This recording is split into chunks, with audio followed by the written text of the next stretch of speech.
How do you go about balancing multiple exercises that you're trying to get stronger on? Well, you have to place them in order of prioritization. Ideally, the movement that you're not as good at is the one that you want to place as highest priority. And then you could kind of trickle down based on the movement that you're somewhat manageable with. And then towards the latter end, you could kind of maintain the movement that you're actually really good at in comparison to the rest of the bunch.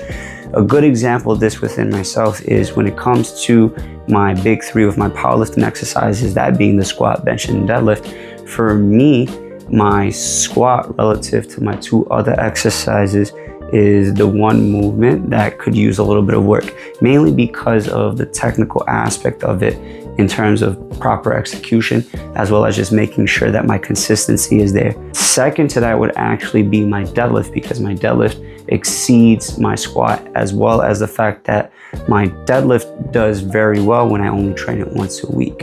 And then towards the latter end, surprisingly, is actually my bench press, because relative to my body weight as well as relative to the competition within my weight class, my bench press is actually at a pretty high spot relative to what I'm capable of. That said, that doesn't mean that I don't actually work on it. I want to make sure that I'm still addressing some of my linchpins. For me, that is my sensitive pectoral muscles as well as my elbows, so this way I'm still able to be resilient within the exercise and still handle the heavy tonnage that I'm used to. So this is just one example that somebody would end up seeing with archetype A, that being myself.